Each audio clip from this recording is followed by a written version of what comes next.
السلام عليكم ورحمة الله وبركاته نحمده ونصلي على رسوله الكريم أما بعد بسم الله الرحمن الرحيم الحمد لله আমাদের ফরজে আইন কোর্সের আজ 12তম সেশন। আমাদের আজকের টপিক হচ্ছে ইসলামের পঞ্চম স্তম্ভ যেটি হজ। আমরা সালাত, সাওম, যাকাত এই বিষয়গুলো অলরেডি আলোচনা করেছি প্রিভিয়াস ক্লাসগুলোতে। আমাদের আজকের টপিক হজ এবং সেই সাথে হজের সঙ্গে রিলেটেড যেহেতু উমরা, তো আমরা আজকে কিছু আলোচনা করবো ইনশাআল্লাহ। এবং পাশাপাশি হজের সময়ে আসলে আমরা যে জিনিসটা করি সেটা হচ্ছে কুরবানি। এটাও সেই সময়ের একটা ইবাদত, সুতরাং কুরবানি নিয়েও আমরা ইনশাআল্লাহ কিছু বিষয় জানবো। তো এখানে আজকের যে টপিক, এই টপিক গুলো মূলত হচ্ছে আপনার মানে সবার জন্য যে প্রযোজ্য ব্যাপারটা এমন না। আমরা জানি যে হজের ক্ষেত্রে বলা হয়েছে যে মান ইসতাতা ইলাইহি সাবিলা, যার জন্য মানে রাস্তা সহজ, ঠিক আছে, অর্থাৎ হজে যাওয়ার সক্ষমতা যারা আছে একদম শারীরিক বা আর্থিক, এবং রাস্তাঘাটেও কোনো ধরনের মানে জটিলতা নেই। অর্থাৎ ধরেন কোনো কারণে আপনার কাছে টাকাও আছে, আপনি সুস্থ আছেন, কিন্তু কোনো একটা ঝামেলার কারণে আপনি কি করতে পারছেন না, ভিসা পাচ্ছেন না, তো সেটাও এক ধরনের রাস্তার জটিলতা। তো সে কারণেও আপনার উপর হজ ফরজ হবে না। তো মক্কায় সুস্থ শরীরে স্বাভাবিকভাবে আপনি যেতে পারবেন এবং ফিরে আসতে পারবেন, যদি এই অ্যাবিলিটি আপনার থাকে, শারীরিক এবং আর্থিক, তাহলে আপনার উপর হজ ফরজ হবে। তো আমরা সেই বিষয়গুলো নিয়ে একটু পরে আলোচনা করব, কোন বিষয়গুলো আসলে হজ ফরজ হবে।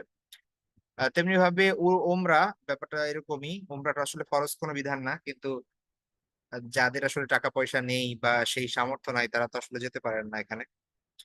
কোরবানির বিষয়টাও অনেকটাই দেখা যাচ্ছে যে মানে কিছু টু সাম এক্সটেন্ট কিছুটা হলেও এখানেও আর্থিক একটা বিষয় আছে, অর্থাৎ সবার উপর কোরবানি ফরজ না, যারা সামর্থ্য রাখে তাদের উপর ফরজ। আমরা ইনশাল্লাহ সেই জিনিসগুলো জানবো। তো আহ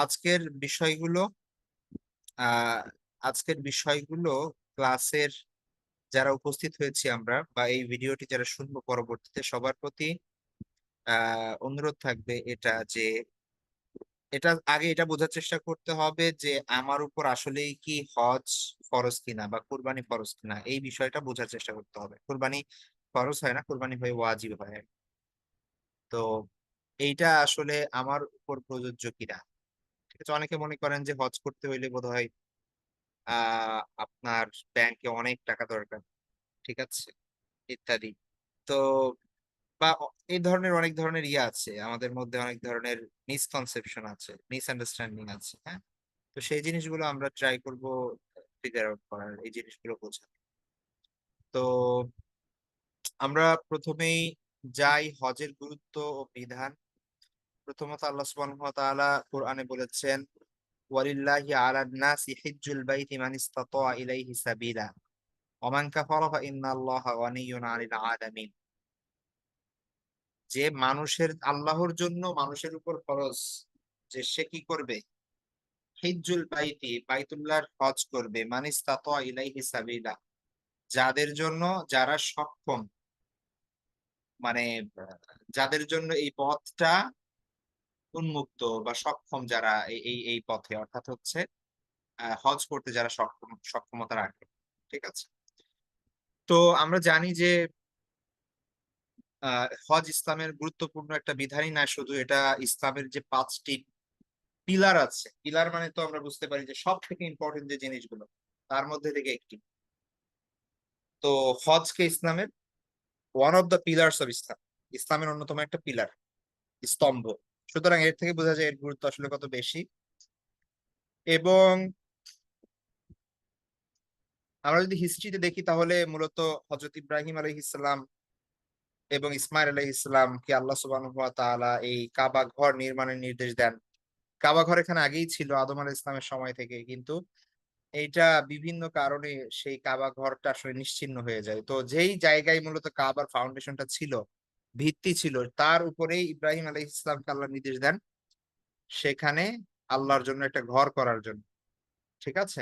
তো ইব্রাহিম আলাইহিস সালাম আসলে মক্কার স্থায়ী কোনো বাসিন্দা ছিলেন না। তিনি থাকতেন হচ্ছে আপনার আ সেই আ এখনকার যেই প্যালেস্টাইন নগরী, ঠিক আছে? সেই সময়ের সেই জায়গাগুলোতে থাকতেন, সেইখানে থাকতেন। এবং তার বিভিন্ন তিনি এখানে তার একটা ওয়াইফ আমরা জানি যে হাজার এবং তার সন্তান ইসমাইল আলাইহিস সালাম তারা এই মক্কায় ছিলেন এবং মক্কায় সেই সময় একদম ডেজার্ট মরুভূমি ছিল। মানুষের বসবাস ছিল না। কিন্তু যখন ইসমাইল আলাইহিস সালামের মাধ্যমে সেখানে জমজমের কূপ আ সেখানে তৈরি হলো। আল্লাহ সুবহানাহু ওয়া তাআলা সেখানে পানির ব্যবস্থা করলেন। এবং সেইখান থেকে দেখা যাচ্ছে যে মক্কার অন্যান্য গোত্র বা ওইখান থেকে যারা ইয়ামান থেকে সিরিয়া যায় বা বিভিন্ন আ পথের যেই আ কি বলে ট্রাভেলার যারা বা বণিক যারা তারা সেখানে এসে বসবাস করা শুরু করলো যেহেতু সেখানে পানি আছে। তো সেইখানে একটা নগরীতে মক্কাটা জমজমের কূপ কেন্দ্রিক একটা নগরীতে পরিণত হলো। এবং তারপরে ইব্রাহিম আলাইহিস সালাম কিছুদিন বলতে ইসমাঈল আলাইহিস সালামের বয়স যখন ১২ বছর ১০ বছর সেই সময় ইব্রাহিম আলাইহিস সালাম আবার আসলেন। আমরা জানি কুরবানির ঘটনা যা ইব্রাহিম আলাইহিস সালামকে আল্লাহ সুবহানাহু ওয়া তাআলা কুরবানির নির্দেশ দিলেন। তো তার সন্তানকে তিনি কুরবানি করতে উদ্যত হলেন। তো ইব্রাহিম আলাইহিস সালাম তারপরে আবার চলে গেলেন, আবার আসলেন। তো এইভাবে তিনি হয়তো ২-৩ বার এসেছিলেন। মানে টোটাল। কিন্তু তিনি মক্কায় স্থায়ীভাবে বসবাস করেন নাই। এখানে ইসমাঈল আলাইহিস সালামের জন্মের পর থেকে মানে জন্ম হওয়ার পর থেকে তিনি যেখানে আসছেন, তারপর থেকেই তিনি সেখানে মূলত মক্কায় আ সেখানে অবস্থান করেন। তিনি সেখানে একটা গোত্রে তিনি বিবাহ করেন এবং তারপর তার সন্তানাদি থেকেই মূলত পরবর্তীতে কুরাইশ গোত্র এবং আল্লাহ রাসূল সাল্লাল্লাহু আলাইহি ওয়াসাল্লাম সেই গোত্রের মধ্যে জন্মগ্রহণ করেন। তো যাই হোক এইখানে যেহেতু ইব্রাহিম আলাইহিস সালামের আসা যাওয়া ছিল, ইসমাঈল আলাইহিস সালাম স্বয়ং নবী। তো এই এলাকার মানুষজন বা মক্কায় যারা বসবাসকারী তারা আ অবশ্যই ইব্রাহিম আলাইহিস সালামের আ দাওয়াতির কার্যক্রমের অংশ হিসেবে তারা কি এখানে আল্লাহর একত্ববাদের আ বিশ্বাসী হলো এবং আল্লাহ সুবহানাহু ওয়া তাআলা ইব্রাহিম আলাইহিস সালামকে বললেন যে, "এই ঘরটা তুমি নির্মাণ করো।" ঠিক আছে? তো তিনি যখন ঘর নির্মাণ করলেন, তারপরে তিনি তারপরে আ আল্লাহ সুবহানাহু ওয়া তাআলা ইব্রাহিম আলাইহিস সালামকে বলে দিলেন যে, "ওয়াআযযিন ফিন নাসি বিল হাজ্জি" যে মানুষের মধ্যে তুমি হজের ঘোষণা করো। ইয়াতুকা রিজালান তারা তোমার এখানে আসবে। তোমার এখানে পায়ে হেঁটে আসবে। তারপরে হচ্ছে আ সাওয়ারিতে চড়ে আসবে। দূর-দূরান্ত থেকে মানুষ এখানে আসবে। ঠিক আছে? আল্লাহর উদ্দেশ্যে একত্রিত হবে। আল্লাহর করবে। আম কিছু যে নির্দিষ্ট দিনগুলো আছে জিলহজ মাসের সেই দিনগুলোতে আল্লাহর নাম স্মরণ করবে তারা। তো এই উদ্দেশ্যে ইব্রাহিম আলাইহিস সালামকে নির্দেশ দিলেন এবং সেই সময় থেকে ইব্রাহিম আলাইহিস সালামের সেই সময় থেকে তার মাধ্যমে আল্লাহ সুবহানাহু ওয়া তাআলা এই হজ চালু করলেন এবং আমরা জানি যে কুরবানিও মূলত কুরবানি এর আগেও ছিল কিন্তু এই যে আমরা যেভাবে কুরবানি করি সেটাও ইব্রাহিম আলাইহিস সালামের থেকে। তো কুরবানি, হজ এই বিধানগুলো মূলত ইব্রাহিম আলাইহিস সালামের সঙ্গে সম্পৃক্ত এবং আমরা এখনো স্মরণ করি সে বিষয়গুলো। ইসলাম আসার পরেও সেই বিষয়গুলোকে আ রাখা হয়েছে ইব্রাহিম আলাইহিস সালামের সম্মানে এবং এই বিষয়গুলো আল্লাহ সুবহানাহু ওয়া তাআলার খুবই প্রিয়। যদিও জাহেলি যুগে বা ইসলাম পূর্ব যুগে অনেকটা সময় ধরে হজের মধ্যে তারপরে হচ্ছে বিভিন্ন জায়গায় মানুষ আ আল্লাহ সুবহানাহু ওয়া তাআলাকে ভুলে গিয়ে মূর্তি পূজা করা শুরু করে এবং হজের মধ্যে অনেক ধরনের বিকৃতি, অনেক ধরনের বেদাত এই জিনিসগুলো চলে আসে। কিন্তু ইসলাম এসে আল্লাহ রাসূল সাল্লাল্লাহু আলাইহি ওয়াসাল্লাম এসে এই জিনিসগুলো আবার পরিপূর্ণতা দান করেন এবং অ্যা সব ধরনের আগাছা এবং অন্যান্য যে কুসংস্কারাচ্ছন্ন যেই ইবাদত আমল ছিল সেগুলো থেকে পরিশুদ্ধ করে আল্লাহ রাসূল সাল্লাল্লাহু আলাইহি ওয়াসাল্লাম আ অ্যা তার সুন্নাহ প্রবর্তন করেন এখানে। তো সেই ধারাবাহিকতায় আমরা আলহামদুলিল্লাহ এখনো হজ করি। তো এইটা আমরা যাদের সামর্থ্য আছে তারা তো অবশ্যই যাবো। কিন্তু যাদের সামর্থ্য নাই তাদেরও অন্তর থেকে ভালোবাসা লালন করা মক্কার জন্য, হজের জন্য, আল্লাহর ঘরের জন্য, রাসূলের শহরের জন্য। এটা এটা ঈমানের দাবি। এইটা মুমিনের মানে আ কি বলে ব্যাকুল হওয়া দরকার সবসময়। ঠিক আছে? তো এটা কখনোই হতে পারে না একজন মুমিনের যে তার সামর্থ্য আছে, টাকা-পয়সা অত সে টাকা-পয়সার গুরুত্ব দিয়ে সে আ সেই পবিত্র মাটিতে যাবে না। আল্লাহ রাসূল সাল্লাল্লাহু আলাইহি ওয়াসাল্লাম যেই পথ দিয়ে বিচরণ করেছে, যেই শহরে হেঁটেছে, যেখানে থেকেছে, সেই জায়গা দেখবে না, এইটা তাহলে কখনো মুমিনের অন্তর এটা হতে পারে, এমন হতে পারে না। ঠিক আছে, বিধিবিধানের কথা পরেই দিলাম, এটা ফরজ ওয়াজিব সেটা পরেই বললাম, কিন্তু এই ব্যাকুলতা থাকতে হবে সবার মধ্যে। আল্লাহ আমাদের সকলকে তৌফিক দান করুন, সেই সৌভাগ্য দান করুন আমাদেরকে হজে হজ করার এবং হজ পালন করার, আল্লাহর বিধান পালন করার।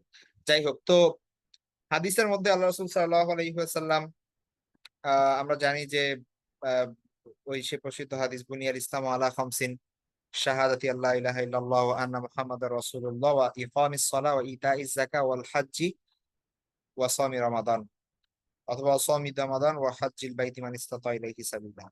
অর্থাৎ পাঁচটা বিষয়ের কথা বলা হয়েছে, যে ইসলাম হচ্ছে পাঁচটি বিষয়ের উপর ইসলামের ভিত্তি। ঠিক আছে, এটা একটা হচ্ছে তাওহীদ ও রিসালাতের সাক্ষ্য প্রদান, যে আল্লাহ ছাড়া কোনো উপাস্য নাই এবং মুহাম্মদ সাল্লাল্লাহু আলাইহি ওয়াসাল্লাম আল্লাহর রাসূল। তারপরে সালাত কায়েম করা, যাকাত দেওয়া, হজ করা, রমাদানের সিয়াম পালন করা। এই পাঁচটা বিষয় হচ্ছে ইসলামের ভিত্তি। তারপরে একটা হাদিস আছে, যে হাদিস আবু হুরায়রা রাদিয়াল্লাহু আনহু বর্ণিত। আবু হুরায়রা বলেন যে খতাবানা রাসূলুল্লাহ সাল্লাল্লাহু আলাইহি ওয়াসাল্লাম, আল্লাহ রাসূল সাল্লাল্লাহু আলাইহি ওয়াসাল্লাম একবার খুতবা দিলেন, একবার তিনি ভাষণ দিলেন আমাদের উদ্দেশ্যে। তখন তিনি বললেন, আইয়ুহান নাস ক্বাদ ফারাদাল্লাহু আলাইকুমুল হজ্জা ফাহুজ্জু। যে তিনি বললেন যে আল্লাহ সুবহানাহু ওয়া তাআলা, হে মানব সকল, হে মানুষেরা, আল্লাহ সুবহানাহু ওয়া তাআলা তোমাদের উপর হজকে ফরজ করেছেন, সুতরাং তোমরা হজ করো। ঠিক আছে, তো এক ব্যক্তি দাঁড়ালো, দাঁড়ায় জিজ্ঞেস করলো যে হে আল্লাহ রাসূল, আকুল্লা আমিন ইয়া রাসূলুল্লাহ, হে আল্লাহ রাসূল, এটা কি প্রত্যেক বছর? আল্লাহ রাসূল সাল্লাল্লাহু আলাইহি ওয়াসাল্লাম চুপ থাকলেন। সে আবার জিজ্ঞেস করলো, আকুল্লা আমিন ইয়া রাসূলুল্লাহ। আল্লাহ রাসূল সাল্লাল্লাহু আলাইহি ওয়াসাল্লাম আবার চুপ থাকলেন। সে আবার জিজ্ঞেস করলো, আকুল্লা আমিন ইয়া রাসূলুল্লাহ, প্রত্যেক বছর? তো তখন আল্লাহ রাসূল সাল্লাল্লাহু আলাইহি ওয়াসাল্লাম বললেন যে লাউ কুলতু নাম, আমি যদি হ্যাঁ বলে ফেলি তাহলে লা ওয়াজাবাত, তোমাদের উপর তো এটা ওয়াজিব হয়ে যাবে, জরুরি হয়ে যাবে। ওয়ালামা ওয়ালামাস্তাতাতুম, অথচ তোমরা তো এটা পারবা না। সুতরাং খুদাই, মানে যেটা বলা হয় নাই সেই বিষয়ে আগ বাড়িয়ে প্রশ্ন করার দরকার নেই। দারুনি মা তারাকতুকুম, তোমরা, আমি যে বিষয় নীরব থাকি সেইটা তোমরা ছেড়ে দাও, এই বিষয় নিয়ে অযথা জিজ্ঞাসা করো না। ফাইন্নামা হালাকা মান কানা ক্বাবলাকুম বিকাসরাতি সুআলিহিম ওয়া ইখতিলাফিহিম আলা আমবিয়াইহিম, কারণ পূর্ববর্তী যেই উম্মতরা ছিল তারা অধিকাংশই ধ্বংস হয়ে গেছে, কারণ ছিল বেশি বেশি অতিরিক্ত, যেগুলো দরকার নাই এমন প্রশ্ন করা করতো তারা নবীদেরকে, এবং নবীদের সাথে খালি মতানৈক্য করতো। ফাইদা আমার তুকুম বিশাইইন, আমি যদি তোমাদেরকে কিছু নির্দেশ করি, ফাতু মিনহু মাস্তাতাতুম, যথাসম্ভব সেটা পালন করার চেষ্টা করো। ফাইদা নাহাইতুকুম আন শাইইন ফাদাউহু, আর যদি কিছু নিষেধ করি তাহলে সেটা পরিত্যাগ করো। ব্যাস, হজ করতে বলা হয়েছে, তোমরা হজ করো, যতটা সম্ভব ততটা করো। যদি একবার পারো একবার করো, না পারলে করো না। কিন্তু যখনই কোশ্চেন করবা এরকম যে প্রত্যেক বছর, এখন যদি হ্যাঁ বলে দেয় আল্লাহ রাসূল, তাহলে তো এটা প্রত্যেক বছরই ওয়াজিব হয়ে যাবে। তো এই বোঝা নিজের মাথার উপর জোর করে নেওয়ার কি দরকার, এটা বোঝালেন আর কি। যদিও এখন আর সেই ইয়া তো নাই এখন, মানে আল্লাহ রাসূল সাল্লাল্লাহু আলাইহি ওয়াসাল্লাম নিজেই ছিলেন একজন শারে, শারে মানে হচ্ছে শরীয়ত প্রণেতা, মানে বিধানদাতা শরীয়তের। আল্লাহ রাসূল সাল্লাল্লাহু আলাইহি ওয়াসাল্লামের হুকুমও আমাদের জন্য বাধ্যতামূলক, আমাদের করতে হবে। তো তো সেই জন্য সেই সময়ে দেখা যাচ্ছে যে সাহাবায়ে কেরাম যদি অতিরিক্ত কোশ্চেন করেন, এবং এই কোশ্চেনের ফলে দেখা যাচ্ছে যে নিজেদের জন্য অনেক কিছু কঠিন হয়ে যাবে, কারণ আল্লাহ রাসূল সাল্লাল্লাহু আলাইহি ওয়াসাল্লাম যেটা বলবেন সেটা তো বিধান হয়ে যাবে। যেমনি ভাবে মুসা আলাইহিস সালামের সময় বনি ইসরাইলরা অনেক কোশ্চেন করে করে নিজেদের জন্যই সবকিছু কঠিন করে নিত। তো এই বিষয়টা নিষেধ করা হয়েছে। তারপর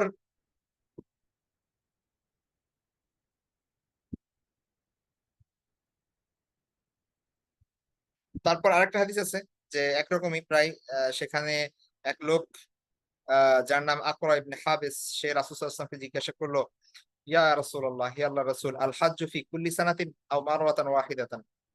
তিনি একবার জিজ্ঞেস করলেন যে হে আল্লাহ রাসূল, হজ কি প্রত্যেক বছর নাকি একবারই? রাসূল সাল্লাল্লাহু আলাইহি ওয়াসাল্লাম বললেন, বাল মাররাতান ওয়াহিদাতান, একবারই। ফামান যাদা ফাহুয়া তাতাওwu, কেউ যদি অতিরিক্ত করে তাহলে সেটা নফল, অর্থাৎ সেটা অতিরিক্ত সওয়াব সে পাবে, কিন্তু এটা ফরজ না তার উপর অতিরিক্ত যাওয়া। একবার করলেই সেটা ফরজ আদায় হয়ে যাবে। তারপর তো আহ এমনি ভাবে রাসূল, আরেকটা হাদিস আছে যেখানে আমরা জানতে পারি যে একটা সময় এমন হবে যে হজ বন্ধ হয়ে যাবে। ঠিক আছে, হ্যাঁ, হাদিসের মধ্যে এমন আছে যে লা তাকুমু সাআতু হাত্তা লা ইউহাজ্জাল বাইতু, বাইতুল্লাহ হজ বন্ধ না হওয়া পর্যন্ত কিয়ামত সংঘটিত হবে না। অর্থাৎ বোঝা যায় যে হাদিস থেকে কিয়ামতের আগে এমন একটা সময় আসবে যে মানুষ আসলে হজ করবে না। ঠিক আছে, তো এমন সিচুয়েশন আসবে। তো এই জন্য ওই করোনার সময়ে এটা নিয়ে খুব ইয়া হয়েছিল আর কি, যে হজ কি বন্ধ থাকবে না কি হবে। তো তারপরে এই হাদিসগুলো অনেক বিষয় সামনে রেখে সেখানে সীমিত পরিসরেও হজ চালু রাখা হয়েছে। ঠিক আছে, যাতে করে এইটা এমন মানে এটার জন্য না হয় যে মানে এটা এটা তো হজ না হওয়া এটা তো খুব খারাপ একটা বিষয়, তাই না? যে কারণেই হোক যেভাবেই হোক, তো এটা চালু রাখার জন্য খুব গুরুত্ব দেওয়া হয় আর কি এই হাদিসগুলোর দিকে তাকিয়ে। আরেকটা বিষয় হচ্ছে মান আরাদ আল হাজ, রাসূলুল্লাহ বলেছেন মান আরাদ আল হাজ্জা ফালিয়াতাআজ্জাল, কেউ যদি হজ করতে চায় সেজন্য দ্রুত করে। ফাইন্নাহু ক্বাদ ইয়ামরাদুল মারিদ, হতে পারে যে সে কি হয়ে যাবে, অসুস্থ হয়ে যাবে খুব। ওয়া তাদিল্লুদ দাল্লাহ, অথবা সে পথভ্রষ্ট হয়ে যাবে। ওয়া তারিদুল হাজা, অথবা কোনো প্রয়োজন হয়ে এসে যাবে। তখন আর কি করতে পারবেন, হজের জন্য দেখা যাচ্ছে যথেষ্ট টাকা আছে, তারপরে দেখা যাচ্ছে টাকাটা তার খরচ হয়ে যাবে, অথবা সে অসুস্থ হয়ে যাবে, এমন একটা অসুস্থ এসে পড়বে সে আর হজ করতে পারবে না। তো কেউ যদি ইচ্ছা করে, কারো যদি সামর্থ্য থাকে, সে যেন দ্রুত করে। আমাদের মধ্যে যেই প্রবণতা আসলে হজের বিষয়টা আসলে আমাদের মনে হয় যে ছেলে মেয়ে বিয়ে দিয়ে চাকরি থেকে রিটায়ার্ড করে যখন আর কোনো কিছু বাকি নাই, ঠিক আছে, তখন হজে গিয়ে একদম ফ্রেশ হয়ে আসবো, এই ধরনের একটা চিন্তা আমাদের মধ্যে কেমন যেন একটা মানে সুপ্ত হয়ে থাকে, যেটা আসলে খুবই ভয়ানক একটা বিষয়। ঠিক আছে, আপনার উপর যখন হজ ফরজ তখন থেকেই হজ ফরজ। মানে যদি সেটা 20 বছর বয়স হয়, 20 বছর বয়স, যদি আপনার সামর্থ্য থাকে আপনার উপর হজ ফরজ। ঠিক আছে, যত দ্রুত ফরজটা আদায় করে ফেলবেন ততই ভালো। আল্লাহ না করুক যদি এর আগে মৃত্যু হয়ে যায়, তাহলে কি হবে? এটা একটা ফরজ বিধান না করে আপনি মৃত্যুবরণ করলেন, এটার জন্য কঠিন ভাবে আল্লাহ সুবহানাহু ওয়া তাআলা পাকড়াও করবেন। তো এই জন্য এই কোনো কিছুর জন্য অপেক্ষা করার সুযোগ নাই, কারণ আমরা তো আমাদের ফিউচার জানি না আসলে কি হবে। ঠিক আছে, তারপরে আরেকটা হাদিসে আছে তাআজ্জালু ইলাল হাজ্জি ইয়ানি আল ফারিদা ফা ইন্না আহাদাকুম লা ইয়াদরি মা ইয়ারিদু লাহু। বলা হয়েছে যে তোমরা দ্রুত হজ সম্পাদন করো, মানে ফরজ হজ যেটা, কারণ তোমাদের কেউ জানে না যে কখন প্রয়োজন সামনে এসে যায়। ঠিক আছে, ওমর রাদিয়াল্লাহু একটা কথা আছে যে যাদের সামর্থ্য থাকা সত্ত্বেও হজ সম্পাদন করবে না তারা ইহুদি নাসারা হয়ে মারা যাবে। ঠিক আছে, মানে এটা দ্বারা উদ্দেশ্য হচ্ছে যে মানে এটা আসলে আহ এটা আসলে কেমন মুমিন সে, যে তার সামর্থ্য থাকলেও সে হজ করবে না। ঠিক আছে, তো সে এবং একজন ইহুদি নাসারার মধ্যে আসলে পার্থক্যটা কি, সেই বিষয়টা এখানে তুলে ধরা হয়েছে। তো যাই হোক, এই বিষয়গুলো হাদিস এবং কোরআনের আয়াত দ্বারা আমরা বুঝতে পারি যে হজ ফরজ একটি বিধান আল্লাহ সুবহানাহু ওয়া তাআলার, যেটার অনেক গুরুত্ব আছে। এবং জীবনে একবার অ্যাটলিস্ট হজ করা ফরজ, যাতে সামর্থ্য আছে। এবং দেরি করা কোনোভাবেই উচিত না। ঠিক আছে, আর এখানে কিছু ফজিলতের কথা বলা হয়েছে, হজ করলে আসলে লাভটা কি। তো এখানে কিছু ফজিলতের কথা তুলে ধরা হয়েছে। হজ পালনকারী প্রথমত হাদিসের মধ্যে এসেছে যে মান হাজ্জা লিল্লাহি ফালাম ইয়ারফুস ওয়ালাম ইয়াফসুক রাজা কামা কায়াউমিন ওয়ালাদাতহু উম্মুহু। কেউ যদি আল্লাহর জন্য হজ করে এবং সেই হজের মধ্যে সে কোনো ধরনের কোনো ধরনের অশ্লীল কাজকর্ম কথাবার্তা বলেনি, অথবা কোনো ধরনের ফিসকি কাজ করে নাই, ঝগড়া বিবাদ গীবত শেখায়েত, তারপরে হচ্ছে এই ধরনের অন্যায় কাজ করে নাই, রজা কায়াউমিন উম্মুহু, সে ফিরে আসবে এমন হয়ে বা ওই দিনের মতো যেই দিন তার মা তাকে জন্ম দিয়েছে। অর্থাৎ একটা নবজাতক যেমন নিষ্পাপ, সে তার হজ থেকে ফিরে আসবে এভাবে নিষ্পাপ হয়ে। সুবহানাল্লাহ, মানে এর থেকে আর কি দরকার একটা মানুষের। ঠিক আছে, তাহলে যে ব্যক্তি আল্লাহর জন্য হজ করবে এবং এই হজে কোনো ধরনের অশ্লীলতা সংস্পর্শে সে যায় নাই, এবং কোনো ধরনের অন্যায় কাজের মধ্যে সে ইনভলভ হয় নাই, তাহলে সে কি করবে? একজন নবজাতকের মতো ফিরে আসবে, সে ওই দিনের মতো হয়ে যাবে যেই দিন তার মা তাকে প্রসব করেছে।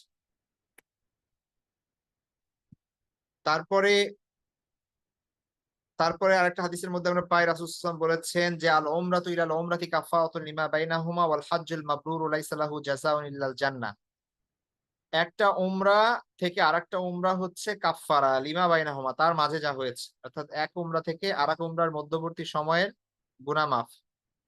ঠিক আছে? আর হচ্ছে হজ্জে মাবরুর, যেটা কবুল হজ, যেটা যেই হজের মধ্যে যেটা আল হজ্জে মাবরুর মানে যেই হজের মধ্যে কোনো ধরনের ফিসকি কাজ, কোনো ধরনের অশ্লীল কাজ, কোনো ধরনের অন্যায় কাজ, আল্লাহর অবাধ্যতা, সেই জিনিসগুলা হয় নাই। তো এই হজ যদি করা হয়, লাইসা লাহু জাযাউন ইল্লাল জান্নাহ, তার একমাত্র প্রতিদান হচ্ছে জান্নাত। ঠিক আছে? হজ্জে মাবরুরের একমাত্র প্রতিদান হচ্ছে জান্নাত। হজ পূর্ববর্তী গুনাহকে ধ্বংস করে দেয়। আন্নাল ইসলাম ইয়াহদিমু মা কানা ক্বাবলা ওয়া আন্নাল হিজরাতা তাহাদ্দামু মা কানা ক্বাবলা ওয়া আন তাহদিমু মা কানা ক্বাবলা ওয়া আন্নাল হজ্জা ইয়াহদিমু মা কানা ক্বাবলা। ইসলাম তার পূর্বের সকল পাপ বিদূরিত করে দেয়। অর্থাৎ কেউ যদি ইসলাম গ্রহণ করে তাহলে পূর্বে যা কিছু করছে সব মাফ। আর কেউ যদি হিজরত করে তাহলে পূর্বের সবকিছু মাফ।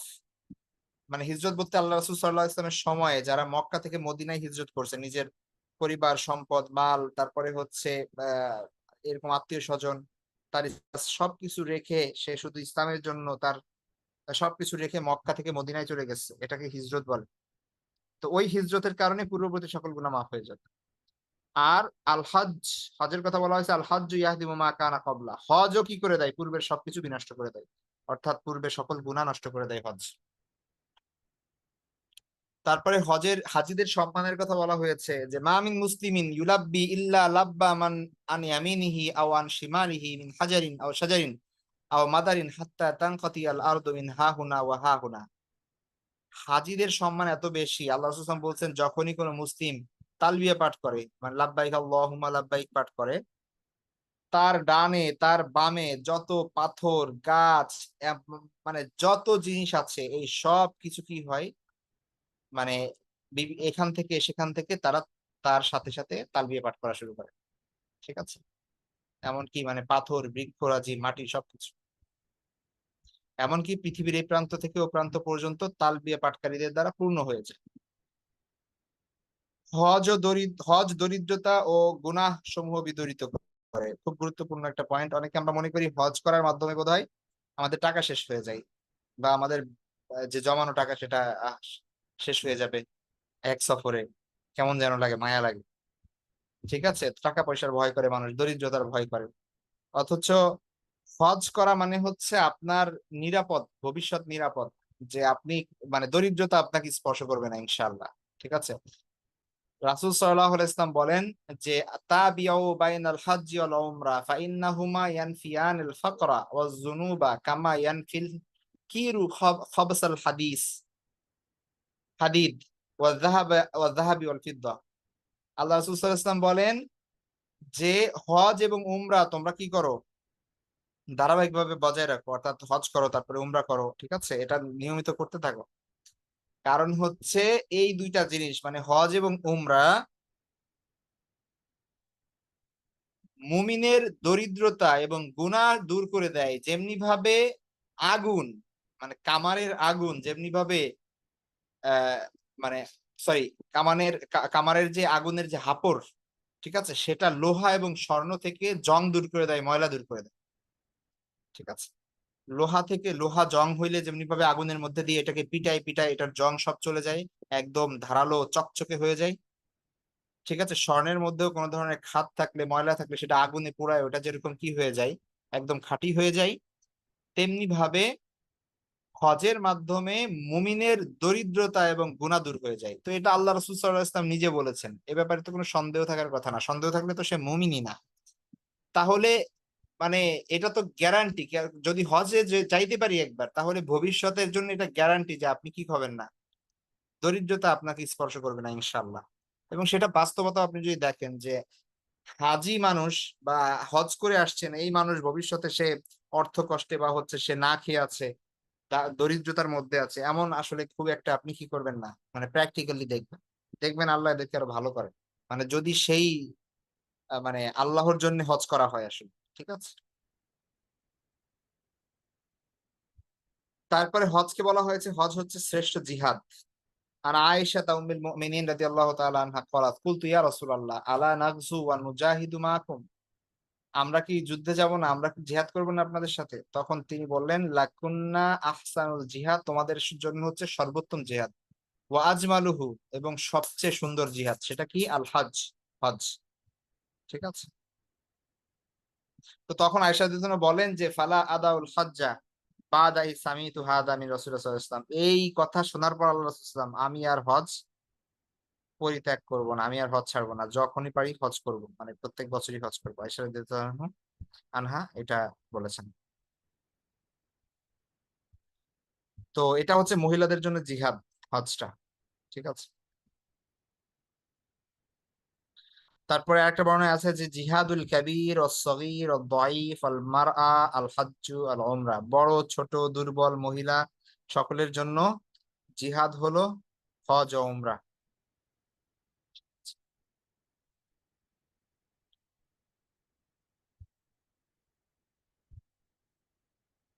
আচ্ছা, তারপরে আরেকটা বিষয় হচ্ছে, হজ হচ্ছে অন্যতম শ্রেষ্ঠ আমল।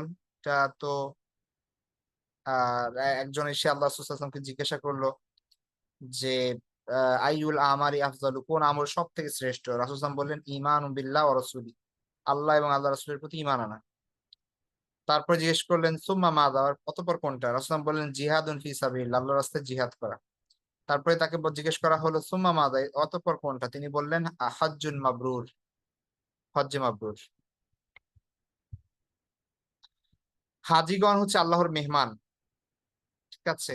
ওয়াফদুল্লাহি সালাসাত, আল্লাহ রাসূল সাল্লাল্লাহু আলাইহি ওয়াসাল্লাম বলেছেন, তিন ধরনের মানুষ হচ্ছে আল্লাহর মেহমান, বিশেষ মেহমান। আল গাজী, আল হাজ্জু, আল মুতামির। আল গাজী মানে হচ্ছে যারা আল্লাহ রাস্তায় যুদ্ধে বের হয় আর জিহাদে যায়। আল আল হাজ মানে হচ্ছে যারা হাজি, মানে হজ করে। ওয়াল মুতামিরু, এবং উমরায় যায়। তাহলে হজ করতে যে আসে, উমরা করতে যে আসে, এবং যুদ্ধে যে যায়, এই তিন শ্রেণীর মানুষ হচ্ছে আল্লাহর মেহমান। আরেকটা হাদিস আছে, আল হুজ্জাজ ওয়াল উম্মার ওয়াফদুল্লাহ, হাজিগণ এবং উমরাকারীগণ তারা হচ্ছেন আল্লাহর মেহমান। ইন দাউহু আজাবাহুম, যদি তারা কোনো দোয়া করে আল্লাহ তা কবুল করেন। ওয়া ইন ইস্তাগফারুহু গফারা লাহুম, তারা যদি ক্ষমা প্রার্থনা করে তাহলে আল্লাহ তাদের ক্ষমা করেন। ফেরেশতাদের সামনে হাজিদের প্রশংসা, আল্লাহ সুবহানাহু ওয়া তাআলা আরাফার দিন, সরি, রাসূল সাল্লাল্লাহু বলেছেন যে, আরাফার দিন ব্যতীত অন্য কোন দিন আল্লাহ সুবহানাহু ওয়া তাআলা এত অধিক পরিমাণ লোককে জাহান্নাম থেকে মুক্ত করেন না। মা মিন ইয়াউমিন আকসারা মিন ইয়াতিকাল্লাহু আযজা ওয়া জাল্লা ফীহি আবদান আও আমাতান মিনান নার মিন ইয়াউমি আরাফা। তো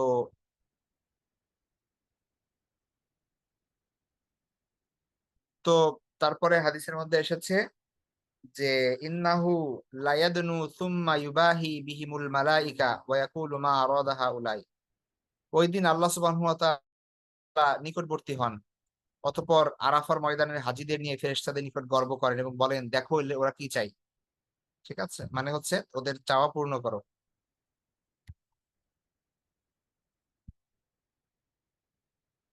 হজের নিয়তকারীগণ কোনো কারণে হজ করতে সক্ষম না হলেও নেকি পাবে। ঠিক আছে। মান খারাজা হাজান আও মুতামিরান আও গাজিয়ান সুম্মা মাতা ফি তরিকিহি কাতাবাল্লাহু লাহু আজরাল গাজি ওয়াল হাজ্জি ওয়াল মুতামির ইলা ইয়াউমিল কিয়ামা। রাসূলুল্লাহ বলেন, কেউ যদি হজ করতে বের হয়, উমরা করতে বের হয়, আল্লাহর রাস্তায় যুদ্ধ করতে বের হয় এবং পথিমধ্যে সে মারা যায়, তাহলে আল্লাহ সুবহানাহু ওয়া তাআলা তার জন্য হজ করা কিয়ামত পর্যন্ত তার জন্য আহ যুদ্ধের যুদ্ধের তারপরে হচ্ছে হজের এবং উমরার সওয়াব লিখে দেন। হজ্জে যারা মৃত্যুবরণ করবে কিয়ামতের দিন তারা তালবিয়া পাঠ করতে করতে উঠবে, সুবহানাল্লাহ। তো এমনি ভাবে আরো অনেক ফজিলত আমরা জানি যে, রাসূল রাসূল সাল্লাল্লাহু বলেছেন যে, হাজীদের প্রতিটি পদাচরণায় নেকি অর্জিত হয় এবং গুনাহ দূরীভূত হয়। মান তাওফা বিল বাইতি উসবুআন লা ইয়াদাউ কদামান ওয়া লা ইয়ারফাউ উখরা ইল্লা হাত্তাল্লাহু আনহু বিহা খাতিয়া ওয়া কাতাবা লাহু বিহা হাসানা ওয়া রাফা লাহু বিহা দারাজা। কেউ যদি যে ব্যক্তি বাইতুল্লাহ ৭টি তাওয়াফ করবে, এই সময় প্রতিটি পদক্ষেপে যে আপনি পাও ফেলছেন, প্রতিটা, এই প্রত্যেকটা পদক্ষেপে, স্টেপে আল্লাহ সুবহানাহু ওয়া তাআলা একটি করে নেকি লিখবেন, একটি করে গুনাহ দূর করবেন, একটি করে মর্যাদা বৃদ্ধি করবেন। সুবহানাল্লাহ। আবার এখানে এত কিছু তো বলা হলো, এটা ওভারঅল হজ কেন্দ্রিক। হজের শুধুমাত্র তো এমন না যে হজে গিয়ে একটা কাজ করতে হয়, হজে গিয়ে অসংখ্য কাজ করতে হয় আমাদের, তাই না? আমরা ইহরাম বাঁধি, আমরা তালবিয়া পাঠ করি, আমরা সাই করি, আমরা তাওয়াফ করি, আমরা আরাফার ময়দানে অবস্থান করাই, তারপরে জামারাত, তারপরে হচ্ছে মিনায় অবস্থান, তারপরে মুজদালিফায় অবস্থান, মাথা মুন্ডন করা, কুরবানি করা, তারপরে না কত কিছুই করতে হয়। প্রত্যেকটা কাজের জন্য আলাদা আলাদা আরো সওয়াব আছে। এগুলা তো ওভারঅল ফজিলত আছেই। প্রত্যেকটা বিধানের জন্য হজের, এগুলা প্রত্যেকটা বিধান সম্পাদনের জন্য পৃথক মর্যাদা এবং নেকি আছে। ঠিক আছে? এটা একটু পড়ে নিবেন। সবকিছু আর বলা যাচ্ছে না আলাদা আলাদা ভাবে। যেমন বাইতুল্লাহ তাওয়াফের আলাদা ফজিলত, হাজরে আসওয়াদ স্পর্শ করা আলাদা ফজিলত। তারপরে হচ্ছে জমজমের পানি পান করার ফজিলত, তাই না? বাইতুল্লাহ সালাত আদায়ের ফজিলত, এরকম আরো অসংখ্য ফজিলত প্রত্যেকটা স্টেপে স্টেপে আছে। আরাফার ফজিলত তো আছেই, মুজদালিফার প্রত্যেকটা জায়গায়। আচ্ছা, আমরা এবার কিছু বিধানের দিকে ফোকাস করি। সেটা হচ্ছে হজের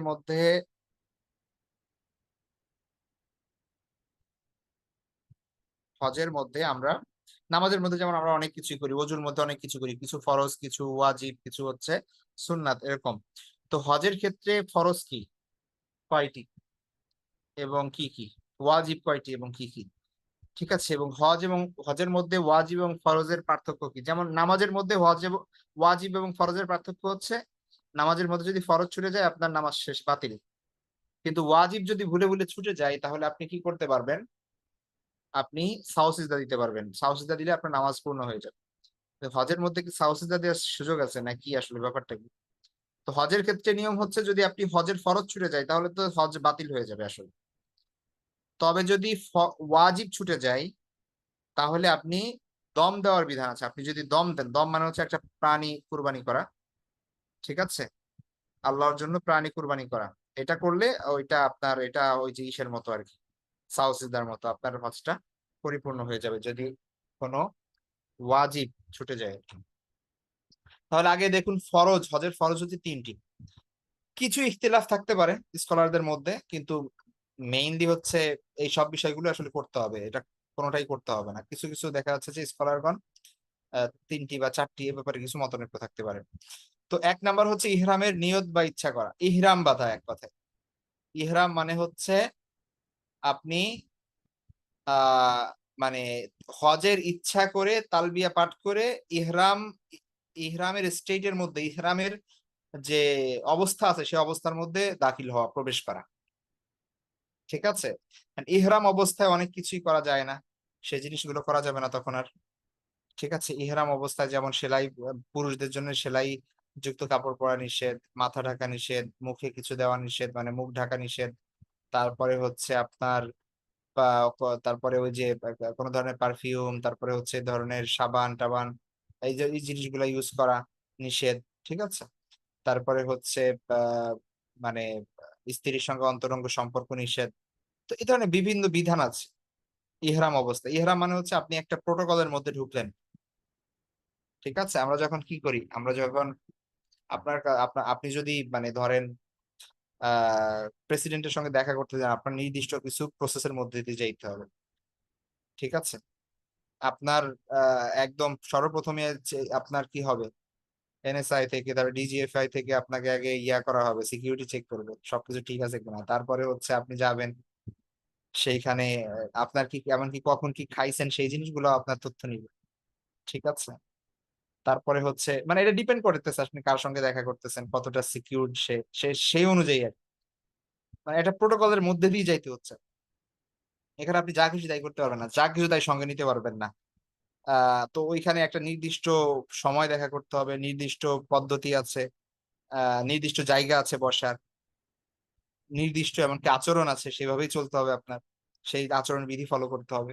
তো এটা যেমন একটা প্রোটোকল আছে আমাদের দুনিয়াবি ক্ষেত্রেও তেমনি ভাবে আপনি হজে যাচ্ছেন মানে হচ্ছে আল্লাহর দরবারে হাজিরা দিতে যাচ্ছেন, আল্লাহর ঘরে যাচ্ছেন আপনি মেহমান হিসেবে, তো আপনারও কি আছে এখানে কিছু প্রোটোকল মেনটেন করতে হবে আপনার, ঠিক আছে? তো এই প্রোটোকলের মধ্যে আনুষ্ঠানিকভাবে প্রবেশ করা, এটার নামই হচ্ছে ইহরাম। এহরাম শুধুমাত্র ওই পোশাক, যে সাদা পোশাক দেখি ওটাও এহরাম, এটা না, ওটা হচ্ছে এহরাম অবস্থায়, যেহেতু আপনার সেলাই যুক্ত কাপড় পরা নিষেধ, এই কারণে ভাবে আমরা কি করি, ওই সাদা পোশাক, সেলাইহীন 2টা পোশাক পরি আমরা, চাদরের মতো আর কি। তো এটাকে ইহরামের কাপড় বলে, কিন্তু ইহরাম মানে হচ্ছে আপনি ওই স্টেজের মধ্যে যাওয়া, 2 রাকাত নামাজ পড়ে তালবিয়া পাঠ করার মাধ্যমে ওইটা আসলে আহ ওই অবস্থায় ওইটার মধ্যে যে কোনো সময় নিয়ত করা যায়, মানে হজের উদ্দেশ্যে ওই সময়। তো এটাকে বলা হয় ইহরাম বাঁধা। ঠিক আছে, তো প্রথমে ইহরাম বাঁধা ফরজ। 2 নাম্বার হচ্ছে উকুফে আরাফা, মানে হচ্ছে আরাফায় অবস্থান করা ফরজ। তার 3 নাম্বার হচ্ছে তাওয়াফে জিয়ারত, মানে হচ্ছে তাওয়াফ করা। ঠিক আছে, তাওয়াফ করা 10 জিলহজ থেকে 12 জিলহজের সূর্যাস্ত পর্যন্ত এই এই মধ্যবর্তী সময়ের কোন একটা সময় কাবাঘর 7 বার তাওয়াফ করা, এটা হচ্ছে তাওয়াফে জিয়ারত বলে এটাকে, এইটা ফরজ। তাহলে এই 3টা জিনিস হচ্ছে ফরজ।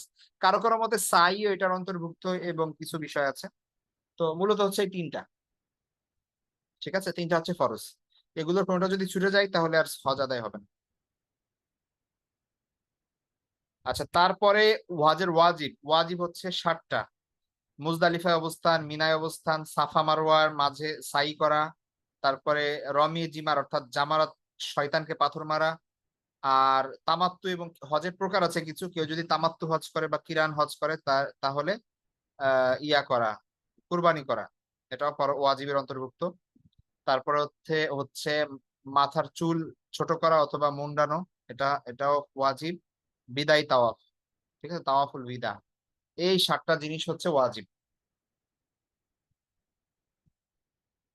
আচ্ছা, হজের প্রকারে আসি। হজ মূলত 3টা প্রকার। হজ্জে কিরান, কিরান বলা হয় মূলত আহ আচ্ছা, হজ্জে ইফরাদের কথা আগে বলি না, ইফরাদ শব্দটা থেকে মুফরাদ আসছে, এটা মানে হচ্ছে এক এক বচন, মানে শুধুমাত্র হজ করা, কোনো উমরা না করার সাথে। ঠিক আছে, এটা মূলত হচ্ছে যারা এই মক্কায় থাকে এটা তাদের জন্য প্রযোজ্য আর কি। ঠিক আছে, তারা তো যে কোনো সময় টাইম উমরা করতে পারে। তো তারা শুধুমাত্র দেখা যাচ্ছে হজের সময় মিকাত থেকে হজ করে, ও মিকাত থেকে হজের নিয়ত করে ইহরাম বেঁধে তারপরে শুধু হজটা পালন করবে, এটা হচ্ছে হজ্জে ইফরাদ। আমরা যারা বাইরে থেকে যাই আমাদের জন্য হয় আমরা কিরান করি অথবা তামাত্ম করি। হজ্জে কিরান অথবা তামাত্ম। কিরান বলা হয় একই সঙ্গে হজ এবং উমরার নিয়ত করে ইহরাম বাঁধা। ধরেন আপনি বাংলাদেশ থেকে যাচ্ছেন, এখন সবাই তো মানে হজের আগের দিনই যায় না, আপনি হজের 15 দিন আগেও যায়, 10 দিন আগেও যায়, হজের 1 সপ্তাহ আগেও যায় মানুষ, তাই না, সেখানে। তাহলে আপনি মক্কায় যাচ্ছেন, ধরেন আপনি আহ একই সঙ্গে যাওয়ার আগে আপনি একই সঙ্গে হজ এবং উমরা 2টার নিয়ত করে ইহরাম বাঁধবেন একসঙ্গে। তারপরে সেখানে যাবেন, তারপরে উমরা পালন করবেন। উমরা পালন করে ওই ইহরাম অবস্থায় থাকবেন আপনি হজ আসা পর্যন্ত। যখন হজের দিন আসবে তখন আবার সেই হজের নিয়মগুলো পালন করবেন। হজ পালন করার শেষে একবারে তারপরে আপনি হালাল হবেন। এই যে পুরো সময়, সেটা 10 দিন হইতে পারে, 20 দিন হইতে পারে, এই 15 দিন হইতে পারে, এই পুরো সময়টা আপনি এই বা হচ্ছে 1 সপ্তাহ হইতে পারে, আবার 3 দিন হইতে পারে, ডিপেন্ড করতেছে আসলে মানে কোন সময় আপনি মক্কায় যাচ্ছেন তার উপর। তো এই পুরো সময়টাই আপনি এই ইহরাম অবস্থায় আছেন। তো এটাকে বলা হয় হজ্জে কিরান।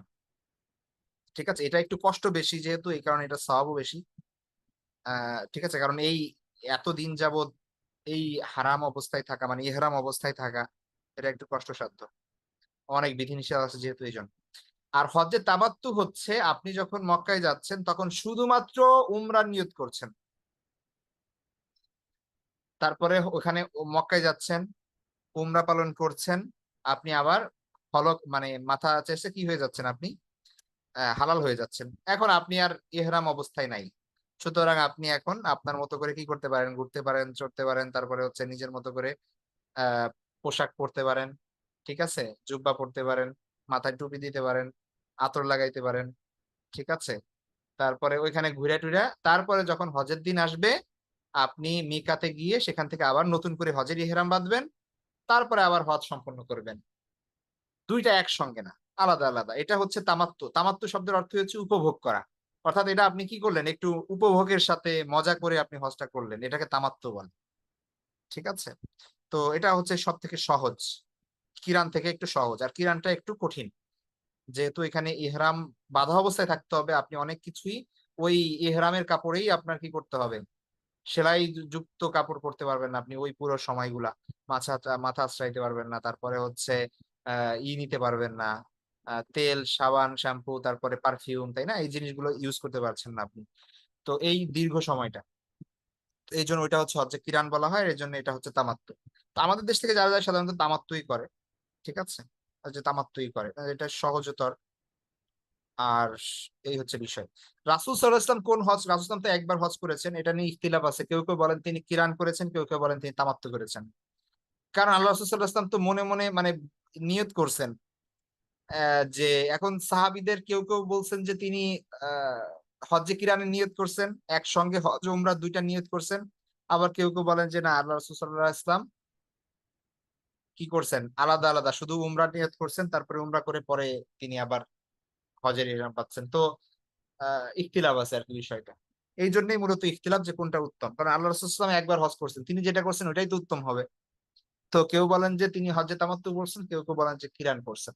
আসলে এগুলোর মধ্যে তেমন পার্থক্য নাই, ওইভাবে পার্থক্য বা ডিবেট করারও দরকার নাই। যার যেটা সুবিধা সেই অনুযায়ী করবে, বা হচ্ছে আপনি যে হজ কাফেলার সাথে যাচ্ছেন তাদের সঙ্গে পরামর্শ করে তারা যেভাবে বলে আপনি সেইভাবেই চলেন, সেটাই বেটার। আচ্ছা, এবার আসেন মিকাতের কথা বলা হচ্ছে এখানে, যে মিকাত হচ্ছে মূলত কিছু জায়গা, নির্ধারণ জায়গা। এই জায়গা হজে মানে মক্কার চারপাশে এরকম দূরে দূরে, ঠিক আছে, 50 কিলোমিটার দূরে, তারপরে হচ্ছে এরকম বিভিন্ন কিলোমিটার আছে, এক এক এক এক জায়গায় এক এক রকম আর কি। তো সেই জায়গাগুলোতে আপনার আহ রাসূল সাল্লাল্লাহু আলাইহি ওয়াসাল্লাম বলে দিছেন যে কেউ যদি হজ করতে আসে তাহলে এই জায়গাগুলো ক্রস করার আগেই তার কি করতে হবে, ইহরাম বাঁধতে হবে। এমন না যে আপনি মক্কায় যায় তারপরে ইহরাম বাঁধবেন, আপনার আগেই ইহরাম বেঁধে তারপরে সেখানে এই জায়গা ক্রস করতে হবে। এটা হচ্ছে একটা বাউন্ডারি, ধরেন মক্কার চারপাশে বাউন্ডারি, ইহরাম ছাড়া এটা ক্রস করতে পারবেন না আপনি, ঠিক আছে? কারণ আল্লাহর ঘরের সম্মান আছে, মক্কার সম্মান আছে, ওইখানে যাইতে হইলেও আপনার ওই ইহরামের অবস্থায় যাইতে হবে, ঠিক আছে? তো আল্লাহ রাসূল বলে দিয়েছেন যে মদিনা থেকে কেউ যদি আসে তাহলে জুল হুলাইফা নামক জায়গা, এখান থেকে কি করবে, ইহরাম বাঁধবে। কেউ যদি সিরিয়া থেকে আসে তাহলে তার জন্য এটা, নজদ থেকে আসে, নজদ মানে হচ্ছে মক্কা থেকে দক্ষিণের দিকে, ঠিক আছে, এই যে আপনার আহ সরি, নজদ হচ্ছে দক্ষিণে না, ইয়ামেন হচ্ছে দক্ষিণে, নজদ হচ্ছে আপনার পূর্বে, ঠিক আছে, এই যে কাতার, কুয়েত, বাহরাইন, তারপরে হচ্ছে আপনার এই যে যে দেশগুলা দুবাই টুবাই, এবং সৌদি আরবের আরো অনেক জায়গা আছে, সেই জায়গা থেকে ওই দিক থেকে যদি কারো কেউ আসে তাহলে তাদের জন্য হচ্ছে কর্নুল মানাজিল। তারপরে হচ্ছে ইয়ামানবাসীর জন্য ইয়ালামলাম, আর ইরাকবাসীদের জন্য জাত ওয়াইর। এই পাঁচটা জায়গা নির্ধারণ করে দেওয়া হয়েছে। এই জায়গা ক্রস করার আগেই কি করতে হবে, ইহরাম বাঁধতে হবে। আচ্ছা, উমরায় বা এইগুলো মূলত হজের স্বাভাবিক কিছু বিধিবিধান। এই জিনিসগুলো এখন যতই জানেন আবার ভুলে যাবেন। আপনারা যারাই হজে যান তাদের জন্যই কি আছে, ওই যে হজের হয়তো আপনাদের সেখানে শিখিয়ে দেবে, মুআল্লিম থাকবে, বা হজের আগে বিভিন্ন জায়গায় ট্রেনিং এর ব্যবস্থা হয়, সেই ট্রেনিং গুলার মাধ্যমে আপনাদেরকে শিখিয়ে দেওয়া হবে। বিভিন্ন জায়গায় বিভিন্ন দোয়া আছে, বিভিন্ন জায়গায় বিভিন্ন আমল আছে, সেগুলো শিখিয়ে দেওয়া হবে। তো ওই অনুযায়ী পালন করবেন ইনশাল্লাহ, তাহলেই হবে। এখন আমরা জাস্ট একটা বেসিক ধারণা নিচ্ছি, এটা সবার যে মনে থাকবে সেটা আসলেই থাকবে না, আবার এটা মনে রাখা জরুরিও না, ঠিক আছে? আচ্ছা, এবার আসেন উমরা। উমরা একটা সুন্নাত ইবাদত, আল্লাহ রাসূল সাল্লাল্লাহু আলাইহি ওয়াসাল্লাম জীবনে 4 বার উমরা পালন করেছেন। তো উমরা করা এটা কোনো ফরজ বিধান না, তবে এটা উত্তম, ঠিক আছে, পালন করা। এটার ফজিলত আছে অনেক, যেহেতু বলা হয়েছে যে এক উমরা থেকে আরেক উমরার মধ্যবর্তী সময়ের গুনাহ মাফ, ঠিক আছে, এটা হচ্ছে কাফফারা। তো সেজন্য এটা অনেক ফজিলত। রাসূল সাল্লাল্লাহু আলাইহি ওয়াসাল্লাম জীবনে 4 বার উমরা করেছেন, মর্মে হাদিস আছে। তো উমরার ফরজ মূলত দুইটা, একটা হচ্ছে ইহরাম বাঁধা, তাওয়াফ করা। যেহেতু আরাফার ময়দানে তো আর যাওয়া লাগে না উমরার জন্য, উমরার উমরা এক বেলায় আপনি উমরা করতে পারবেন উমরার জন্য। সেই মিনায় অবস্থান, মুজদালিফায় অবস্থান, আরাফায় অবস্থান, ওইগুলো দরকার হয় না। শয়তানকে পাথর মারা লাগে না। এখানে শুধু ইহরাম বাঁধবেন, তাওয়াফ করবেন, আর দুইটা ওয়াজিব পালন করবেন, সাফা মারওয়া সাই করবেন, মাথা মুন্ডন করতে হবে, ব্যাস শেষ। এই কয়টা জিনিস করলেই উমরা পালন হয়ে গেল। তো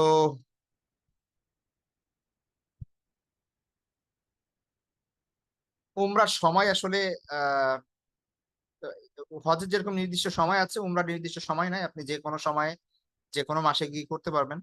তবে কুরবানি মানে যেই সময়টাতে হজ হচ্ছে ওই টাইমে ইমাম আবু হানিফা রহমাতুল্লাহ বলছেন যে ওই টাইমে উমরা করা মাকরুহ, কারণ ওই টাইমে তো আপনি হজই করতে পারতেছেন না, উমরা তাইলে কেন করবেন? মানে প্র্যাকটিক্যালি তো আসলে ওই সময় কেউ করে না। তবে কেউ যদি চাই যে আমার উপর, তো ধরেন মক্কার একজন বাসিন্দা, সে চাইলো যে আমার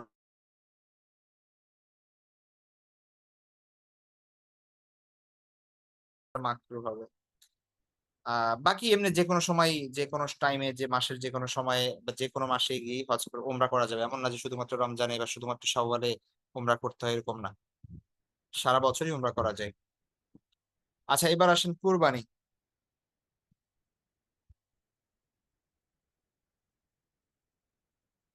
কুরবানি সংক্রান্ত বিধিবিধান আসলে যেটা আমাদের জানা দরকার সেটা হচ্ছে, প্রথমত কুরবানিটা আসলে কি, এটা কি আহ ফরজ না ওয়াজিব নাকি, এবং এটার ফজিলত কি? ঠিক আছে। তো প্রথমত কুরআন এবং হাদিসের আলোকে আমরা বুঝতে পারি যে কুরবানি খুব গুরুত্বপূর্ণ একটা ইবাদত, এবং অনেক ক্ষেত্রেই আল্লাহ রাসূল সাল্লাল্লাহু আলাইহি ওয়াসাল্লাম বলে যান নাই যে এটা কি ফরজ না ওয়াজিব, তিনি সাহাবীদেরকে আদেশ করছেন, তারা পালন করছে, এরকমই হয়েছে। কিছু কিছু ক্ষেত্রে জিজ্ঞাসা করা হয়েছে, যেমন ধরেন হজের ব্যাপারে জিজ্ঞাসা করা হয়েছে, উমরার ব্যাপারে জিজ্ঞাসা করা হয়েছে যে হে আল্লাহ রাসূল, উমরা কি ফরজ? তখন আল্লাহ রাসূল সাল্লাল্লাহু আলাইহি ওয়াসাল্লাম বলছেন যে না, উমরা হচ্ছে নফল, এটা যদি করো তো ভালো। ঠিক আছে। তো তো কুরবানির ব্যাপারে ওইভাবে কোনো হাদিস নাই যেখানে আল্লাহ রাসূল সাল্লাল্লাহু আলাইহি ওয়াসাল্লাম বলছেন যে এটা ওয়াজিব বা এটা ফরজ বা এটা ফরজ না, এরকম না। বরং যে হাদিসগুলো আছে সেই হাদিসগুলো বিচার বিশ্লেষণ করলে বোঝা যায় যে কুরবানির গুরুত্ব আসলে অনেক বেশি। ঠিক আছে, এই কারণে কোন কোন স্কলার এটাকে ওয়াজিব বলেছেন, আবার কেউ কেউ বলছেন এটা সুন্নাতে মুআক্কাদা। ঠিক আছে। যেমন একটা হাদিসে আছে, আমরা যদি দেখি তাহলে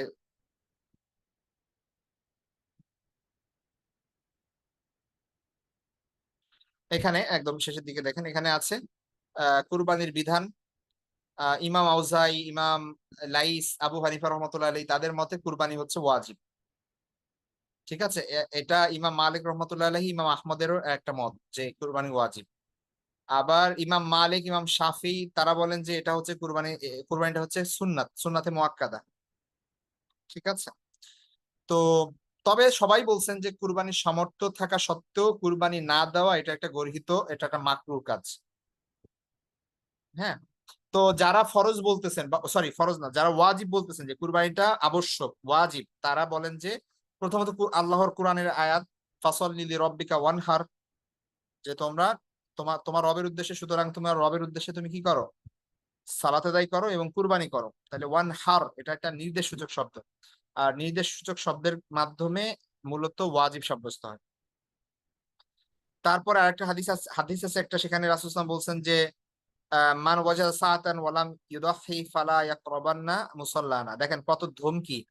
আল্লাহ রাসূল সাল্লাল্লাহু আলাইহি ওয়াসাল্লাম বলছেন যে কেউ যদি সামর্থ্য থাকা সত্ত্বেও কুরবানি না করে, সে যেন আমাদের ঈদগাহে না আসে। তাহলে আল্লাহ রাসূল বলছেন যে সে যেন আমার ঈদগাহের ধারে কাছেও না আসে, যে সামর্থ্য থাকা সত্ত্বেও কুরবানি করলো না। তাহলে এই হাদিস দ্বারা কি বোঝা যায় যে অবশ্যই এটা একটা ওয়াজিব বিষয়, যদি ওয়াজিব না হতো আল্লাহ রাসূল সাল্লাল্লাহু আলাইহি ওয়াসাল্লাম তো এইভাবে ধমকি দিতেন না। ঠিক আছে। তো তারপরে হচ্ছে রাসূল সাল্লাল্লাহু আলাইহি ওয়াসাল্লাম আরেকটা হাদিস আছে, ইয়া আইয়ুহান নাস ইন্না আলা কুল্লি আহলি বাইতিন ফি কুল্লি আমিন উদহিয়া, যে প্রত্যেক পরিবারের দায়িত্ব হলো প্রতি বছর কুরবানি দেওয়া। ঠিক আছে। এই এই হাদিসগুলো দ্বারা মূলত বোঝা যায় যে এগুলো হচ্ছে ওয়াজিব, বা এগুলো রাসূল সাল্লাল্লাহু আলাইহি ওয়াসাল্লাম সেভাবে গুরুত্ব দিয়েছে। যারা সুন্নাত বলেন তাদের কিছু দলিল হচ্ছে সেখানে, আহ সেখানে কিছু দলিল আছে যেখানে রাসূল সাল্লাল্লাহু আলাইহি ওয়াসাল্লাম বলছেন যে ইযা রাআইতুম হিলালা যিল হজ্জা ওয়া আরাদা আহাদুকুম আইয়ুদাহি, যখন তোমরা জিলহজ মাসের কি দেখবা, চাঁদ দেখবা, আর তোমাদের মধ্যে যদি কেউ চায় যে কুরবানি করবে, তাহলে সে যেন কি না করে, তার চুল নখ না কাটে। তো এখানে যেহেতু বলা হয়েছে যে কেউ যদি চায় কুরবানি করতে, সে যেন এটা না করে, তো এই হাদিস থেকে বলা হয়েছে যেহেতু চাওয়ার কথা বলা হয়েছে, তাহলে ইচ্ছাধীন, তারা এই কথা বলেন আর কি। হ্যাঁ। এছাড়া আর একটা হাদিস আছে, যে রাসূল সাল্লাল্লাহু আলাইহি ওয়াসাল্লাম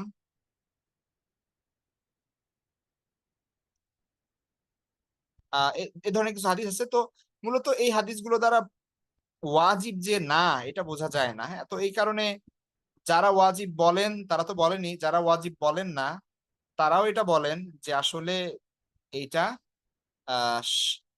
সুন্নাতে মুআক্কাদা মানে হচ্ছে এটা দেওয়ার খুব গুরুত্ব আছে, যদি না দেয় সামর্থ্য থাকা সত্ত্বেও তাহলে এটা একটা গর্হিত কাজ হবে। ঠিক আছে। তো এই আর কি শায়েখ উসাইমিন রাহিমাহুল্লাহ তাআলা বলেন যে সকল দলিল প্রমাণ পরস্পর বিরোধী নয়, বরং একটা অন্যটার সম্পূরক। তবে যারা কুরবানি ওয়াজিব বলেছেন তাদের প্রমাণাদি অধিকতর শক্তিশালী। ইবনে তাইমিয়া রাহিমাহুল্লাহ তাআলাও এই মতটাকেই গ্রহণ করেছেন। তো যার কারণে এটা আমাদের সামর্থ্য থাকলে অবশ্যই কুরবানি দিব, হ্যাঁ, কোনো কারণে যদি সম্ভব না হয় সেটা আলাদা ব্যাপার। কিন্তু সামর্থ্য থাকা সত্ত্বেও কুরবানি না দেওয়া এটা মানে মানে যদি আমাদের নিজেদেরকে কোশ্চেন করি কেন দিব না, মানে কেন, কিসের কারণে, তো তখন দেখবেন যে কোশ্চেনটার উত্তর আসলে নিজেরাই পেয়ে যাব আমরা, যে এটা আসলে আমরা কি আল্লাহর মানে এত বড় গুরুত্বপূর্ণ একটা ইবাদত বা সওয়াব থেকে বঞ্চিত হব আমরা, টাকার শেষ হয়ে যাবে এই ভয়ে। তো তখন দেখবেন যে আসলে আমাদের ঈমান আসলে ঝামেলা আছে, অপূর্ণ। ঠিক আছে। তো এই জন্য স্বাভাবিক সবারই কুরবানি দেওয়া উচিত যাদের সামর্থ্য আছে। আচ্ছা, কুরবানির অনেক ফজিলত হাদিসের মধ্যে এসেছে। রাসূল সাল্লাল্লাহু আলাইহি ওয়াসাল্লাম বলেছেন, রাসূলকে জিজ্ঞাসা করা হলো যে কুরবানি কি, তখন রাসূল সাল্লাল্লাহু আলাইহি ওয়াসাল্লাম বললেন যে তোমাদের পিতা ইব্রাহিম আলাইহিস সালামের সুন্নাত। তখন তাকে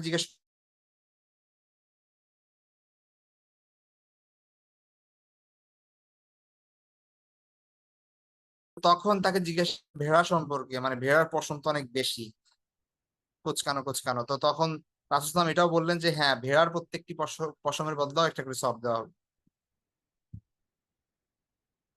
রাসূল সাল্লাল্লাহু আলাইহি ওয়াসাল্লাম বলেন যে কুরবানির দিন কুরবানির চেয়ে উত্তম আর কোনো আমল নাই। কিয়ামতের দিন কুরবানির পশুকে শিং পশম ও খুর সহ পেশ করা হবে এবং কুরবানির জন্তুর রক্ত মাটিতে পড়ার আগে আল্লাহ সুবহানাহু ওয়া তাআলার কাছে তা কবুল হয়ে যায়। সুতরাং তোমরা আনন্দ চিত্তে কুরবানি করো। আচ্ছা, এবার কথা হচ্ছে কার উপর কুরবানি ফরজ, এটা জানা উচিত আমাদের, হ্যাঁ। প্রাপ্তবয়স্ক সুস্থ মস্তিষ্ক সম্পন্ন প্রত্যেক মুসলিম নরনারী, তাহলে মুসলমান হওয়া, সুস্থ মস্তিষ্কের অধিকারী হওয়া, প্রাপ্তবয়স্ক হওয়া, এরকম কোন ব্যক্তি 10 জিলহজ ফজর থেকে নিয়ে 12 জিলহজ সূর্যাস্ত পর্যন্ত সময়ের মধ্যে প্রয়োজনের অতিরিক্ত নেসাব পরিমাণ সম্পদের মালিক যদি হয়, নেসাব কাকে বলে আমরা অলরেডি পড়ছি। নেসাব হচ্ছে স্বর্ণের ক্ষেত্রে 7.5 ভরি, রূপার ক্ষেত্রে 52.5 ভরি, টাকা পয়সা হলে 52.5 ভরি ভরি রূপার সমপরিমাণ মূল্যের টাকা যদি আপনার কাছে থাকে, 52.5 ভরি রূপার দাম কত, সেই পরিমাণ সম্পদ যদি 10 জিলহজ, 11 জিলহজ, 12 জিলহজ এই 3 দিনের যদি আপনার থাকে কোনো একটা সময়, তাহলে আপনার উপর কোরবানি করা উচিত। ঠিক আছে। অনেকের ব্যাংকে 1 লাখ টাকা আছে, কোরবানি দেয় না। ব্যাংকে টাকার কথা না, যদি আপনার ধরেন একটা কানের দুল আছে, আপনার কিছু অলংকার আছে, 2 ভরি অলংকার আছে, আর আপনার হাতে নগদ কি আছে, কিছু টাকা আছে, দুইটা মিলে কিন্তু আপনার নেসাব পরিমাণ সম্পদ হয়ে যাবে, আপনার উপর কিন্তু কুরবানি ওয়াজিব। অনেকে মনে করেন কুরবানি দিতে হলে বোধহয় অনেক টাকা দরকার হয়। অনেক টাকা, কুরবানি ফরজ হতে অনেক টাকার দরকার হয় না। ঠিক আছে, ও সরি, ওয়াজিব হইতে আর কি, কুরবানি ওয়াজিব হতে অনেক টাকার দরকার হয় না। তো এইটা এই ব্যাপারে সতর্ক থাকবো, হ্যাঁ। আর হচ্ছে, আচ্ছা, আর হচ্ছে এটা কিন্তু কুরবানিটা ব্যক্তির উপর ফরজ, সরি ওয়াজিব, বারবার ফরজ বলছি আমি। কুরবানিটা ব্যক্তির উপর ওয়াজিব, পরিবারের উপর না, অর্থাৎ সব পরিবার, আপনার ওয়াইফের উপর ওয়াজিব, তারপরে হচ্ছে হাজবেন্ডের উপর ওয়াজিব, বাবার উপর ওয়াজিব, মার উপর ওয়াজিব, সবারই আলাদা আলাদা টাকা আছে, সবাই মিলে গরুর 1 ভাগ রাখলেন তাইলে হবে না কিন্তু। গরু একটা যদি দেন তাহলে ঠিক আছে, কারণ 7 ভাগ, তাহলে 7টা নামে দিবেন, আপনার ওয়াইফের নামে, আপনার নামে, তারপরে হচ্ছে আপনার বাবার নামে, মার নামে, এবং ছেলে মেয়েদের নামেও দিতে পারেন, সমস্যা নাই। তো তাইলে তাদের পক্ষ থেকে আদায় হয়ে গেল, ব্যাস। ঠিক আছে। তো একটা একটা গরুতে 7টা ভাগ দেওয়া যায়, আর একটা ছাগল ভেড়া বা হচ্ছে এই ধরনের যে জিনিসগুলো আছে সেগুলোতে একটা ভাগই হবে। ঠিক আছে। যেহেতু আল্লাহ রাসূল সাল্লাল্লাহু আলাইহি ওয়াসাল্লাম বলছেন, হাদিসে আছে কুরবানি করতে না পারলে কি করবে, কেউ যদি কুরবানির দিনগুলোতে কুরবানি ওয়াজিব হয়েছে কিন্তু কুরবানি করতে পারে নাই কোনো কারণে, খুব ঝামেলার মধ্যে ছিল সে, অথবা কোনো প্রবলেমের মধ্যে ছিল, তাহলে সে কি করবে? কুরবানির উপযুক্ত একটি ছাগলের মূল্য সদকা করে দিবে সে। কোন কোন পশু দ্বারা কুরবানি করা যাবে? গরু, মহিষ, উট, ছাগল, ভেড়া, দুম্বা, এগুলো দ্বারা কুরবানি করা জায়েজ। বন্য পশু দ্বারা জায়েজ না, যেমন হরিণ, বন্য গরু ইত্যাদি। ঠিক আছে। চতুষ্পদ জন্তু ছাড়াও জায়েজ হবে না, অর্থাৎ হাঁস মুরগি দিয়ে জায়েজ হবে না। কুরবানির পশুর বয়স, উট হলে কমপক্ষে 5 বছর হইতে হবে, গরু মহিষ হলে কমপক্ষে 2 বছর হইতে হবে, আর ভেড়া দুম্বা ছাগল হলে কমপক্ষে 1 বছর হইতে হবে। আর উট, গরু, মহিষ এটা 7 ভাগে দেওয়া যাবে, 7 ভাগের কমে যে কোনো সংখ্যায় দেওয়া যাবে, 2 3 4 5 6। আর হচ্ছে আহ ছাগলের ক্ষেত্রে এটা একটাই। শরিক যাদের সঙ্গে মিলে কুরবানি দিচ্ছেন, তাদের কারো যদি উপার্জন হারাম থাকে বা হারাম টাকা দিয়ে সে যদি কুরবানি দেয়, তাহলে কারো কুরবানি সহি হবে না, সবার কুরবানি বাতিল। কারণ ওই পশুটাই কেনা হয়েছে হারাম টাকা দিয়ে, মানে ইনভলভ ছিল হারাম টাকা সেখানে। আচ্ছা, মৃতর পক্ষ থেকে কুরবানি করা জায়েজ, অর্থাৎ আপনার মৃত বাবা মা তাদের নামেও আপনি কুরবানি করতে পারবেন। অন্য কারো কুরবানি আপনি চাইলে আদায় করে দিতে পারবেন, যেমন ওয়াইফেরটা হাজবেন্ড দিয়ে দিতে পারবে, সমস্যা নাই। ঠিক আছে, তার অনুমতি নিয়ে নিতে হবে, তাকে বলে নিতে হবে আর কি। কুরবানির চর্বি গোশত বিক্রি করা জায়েজ নাই। কেউ যদি বিদেশের মাটিতে অবস্থান করে, তার কুরবানিও দেশে করা যাবে। তারপরে হচ্ছে কুরবানির পশুর হাড় বিক্রি করা, এইটা আহ এইটা মূলত জায়েজ নাই। ঠিক আছে। তবে আহ মানে যদি কেউ বিক্রি করে ফেলে তাহলে টাকা সৎকার করে দিতে হবে। কুরবানির পশুর গোশত কোনো পারিশ্রমিক হিসেবে দেওয়া যাবে না, কাউকে পারিশ্রমিক হিসেবে কুরবানি গরুর গোশত দেওয়া যাবে না, যে একজন কসাইরে দিয়ে আপনি কুরবানি কাজ করাইলেন, তারপরে তারে 5 কেজি গোশত দিয়ে দিলেন, ঠিক আছে, আর টাকা পয়সা দিলেন না, তাইলে হইলো না, এটা জায়েজ হবে না। তাকে আপনি মাংস দিতে পারবেন, মাংস খাওয়াইতে পারবেন, সেটা আলাদা ব্যাপার, কিন্তু তার পারিশ্রমিক আলাদা থাকতে হবে। কুরবানি গোস্তটা আপনি পারিশ্রমিক হিসেবে দিতে পারবেন না। ঠিক আছে। কুরবানির পশু জবাই করে পারিশ্রমিক দেওয়া নেওয়া জায়েজ, তবে কুরবানির পশুর কোনো কিছু পারিশ্রমিক হিসেবে দেওয়া যাবে না। এই হচ্ছে আজকের বিষয়। আর হচ্ছে এই তো। ঠিক আছে, তাহলে আমাদের আজকে এই পর্যন্তই থাকবে। আহ মহিলাদের ইহরামের ব্যাপারে জিজ্ঞেস করেছেন একজন। মহিলাদের ইহরামের নিয়ম, পুরুষদের ইহরামের নিয়ম আলাদা কোনো কিছু না, একই জিনিস। তো মহিলাদের জন্য ওই ইয়েটা নাই আর কি। মহিলাদের আপনার কি করতে হবে না, মানে সেলাই ছাড়া যে জামা কাপড় পরার যে বিধান, এটা পুরুষদের জন্য, মহিলারা তাদের স্বাভাবিক কাপড়ই পরবে, সমস্যা নেই। তবে এটা সবার জন্য প্রযোজ্য, যে বিধি ইহরাম অবস্থায় যে বিধিবিধান গুলো, কি করতে পারবে কি করতে পারবে না, সেই জিনিসগুলো সবার জন্য প্রযোজ্য। ঠিক আছে। ঠিক আছে, আজকে এই পর্যন্তই। নেক্সট ক্লাসে দেখাবে ইনশাল্লাহ। ভালো